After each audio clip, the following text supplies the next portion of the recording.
Assalamualaikum warahmatullahi wabarakatuh.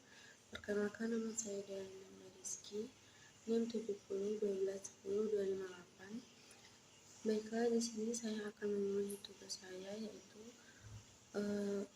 menjelaskan jenis-jenis sistem informasi. Baiklah, sebelumnya pengertian dari sistem informasi adalah kombinasi dari teknologi informasi dan aktivitas orang-orang yang menggunakan teknologi itu untuk mendukung operasi dan manajemen. Dalam arti yang sangat luas, istilah sistem informasi sangat sering digunakan merujuk pada interaksi antara orang, proses algoritmik, data, dan teknologi. Baiklah, selanjutnya yaitu jenis-jenis sistem informasi. Jenis-jenis sistem informasi. Yang pertama, sistem informasi manajemen. Sistem informasi yang pertama adalah SIM atau sistem informasi manajemen. Sesuai dengan namanya, sistem ini menyasar untuk kegiatan manajerial. Yang termasuk ke dalam manajerial adalah setiap orang yang memiliki kedudukan dalam organisasi dan pekerjaan yang memiliki tanggung jawab untuk manajemen pada suatu divisi atau jenis sistem informasi. Yang kedua, sistem informasi akuntansi.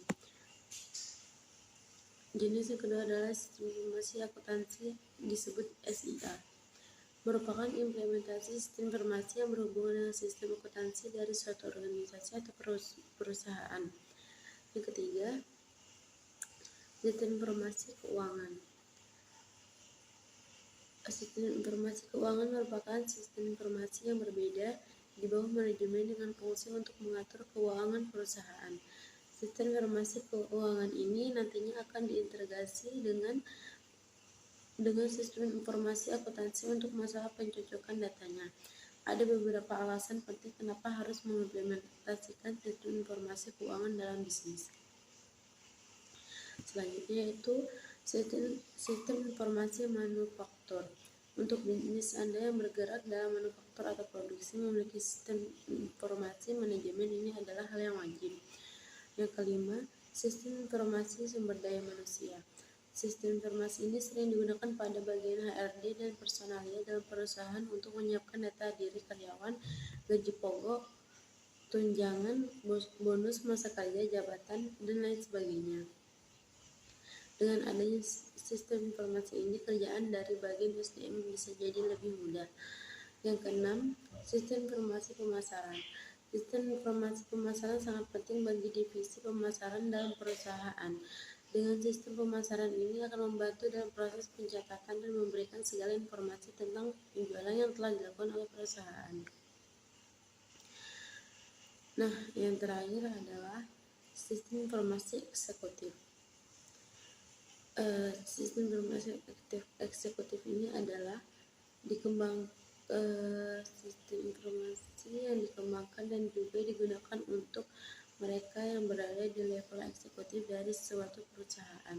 Sistem informasi ini akan memberikan kemudahan dalam arus informasi dan divisi di bawahnya pada mereka, yang termasuk level eksekutif adalah mereka yang memiliki hak penuh atas perusahaan. Selanjutnya yaitu komponen sistem informasi. Komponen sistem informasi terdiri dari beberapa bagian, yaitu yang pertama, perangkat keras.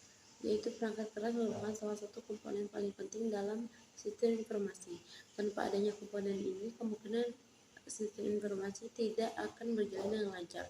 Hardware yang dimaksud sini adalah komputer yang seiring berkembangnya zaman bisa berbentuk smartphone, tablet, iPad, bahkan laptop. Dengan adanya perangkat keras, pengumpulan serta penyebaran informasi semakin kuat dan cepat. 2. Perangkat lunak. Software atau perangkat lunak terbagi menjadi dua kelas, yaitu sistem software dan application software. Perangkat lunak sistem merupakan operasi yang mendukung perangkat keras menjadi perangkat yang berguna. Yang ketiga yaitu telekomunikasi. Komponen berikut yang terdapat pada sistem informasi adalah telekomunikasi. Aspek satu ini sering digunakan untuk menghubungkan perangkat terportable. Istilah sederhananya bisa dikatakan sebagai jaringan kabel yang menghubungkan laptop atau smartphone untuk mencari dan mengumpulkan informasi alias sinyal.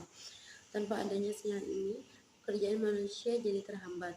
Pasti semuanya jadi kacau dan terhambat, produktivitas berkurang, kerjaan tidak selesai, bahkan semua sistem menjadi kacau. Namun jaringan ini juga ternyata banyak macamnya, seperti salah satunya adalah VPN atau Virtual Private Networks. VPN ini termasuk dalam komponen jaringan untuk membantu manusia dalam mengumpulkan informasi di seluruh dunia. VPN ini juga dapat digunakan untuk menjaga kerahasiaan data Anda saat mengakses internet. Selanjutnya yaitu basis data dan gudang data. Semua informasi yang kita kumpulkan akan disimpan di dalam database. Contohnya, kamu mengumpulkan foto-foto dalam satu folder agar lebih terorganisir. Contoh lainnya, seorang penjual pakaian membuat katalog agar informasinya mudah dibaca oleh pelanggannya. Nah, tempat yang dikumpulkannya sebagai informasi tersebut dapat dikatakan database. Contoh lainnya adalah kumpulan data dari pelanggan yang telah melakukan pembelian kartu kredit, alamat pelanggan, email, dan lain-lainnya. Selanjutnya yaitu sumber daya manusia. Sumber daya manusia juga menjadi komponen dalam sebuah sistem informasi. Namun tidak semua orang dapat menjadi komponen dalam sistem informasi. Hanya orang-orang memenuhi kualifikasi yang bisa mengembangkan sistem informasi secara terus-menerus. Contohnya adalah analisis bisnis, analisis dan perancang sistem, administrator database, programmer, spesialis keamanan komputer, dan operator komputer. Dengan adanya orang-orang memiliki ilmu khusus ini, mereka dapat mengembangkan sistem informasi jauh lebih canggih dan lebih mudah digunakan.